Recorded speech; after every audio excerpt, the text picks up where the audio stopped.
Welcome back to Overheat. Mitsubishi Motorhome 2026, a blend of comfort, dependability, and cutting-edge technology. Platform: Mitsubishi's proven commercial platform, a light-duty car or van chassis that has been significantly adapted for motorhome use, is most likely to be used in its construction.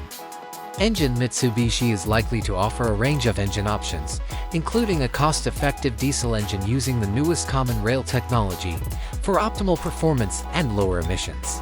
Drivetrain: rear-wheel drive or WD is the norm, but all-wheel drive for WD is an option for people who plan to go farther or face more challenging road conditions. Exterior design that is both practical and aerodynamic shape.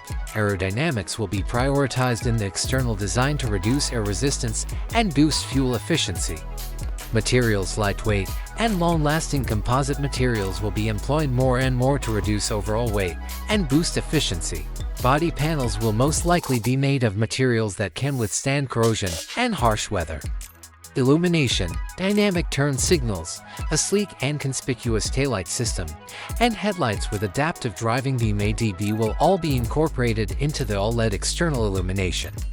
Access and storage: the main entry will have a basic manual or electric ladder. Camping equipment can be stored in a number of outdoor storage areas of different sizes. A luxurious, flexible, and cutting-edge interior arrangement. The inside will be designed with an ingenious and flexible arrangement to maximize the available space. A variety of configuration choices, including fold-down beds, convertible beds, and permanent bed sections, will most likely be offered. Finishes and materials: high-quality materials are used, such as visually appealing tabletops and counters, as well as durable and easily cleaned upholstery. Beds: a variety of sleeping options, including a fixed queen-size bed in the upper or rear cabin, will be offered depending on the layout.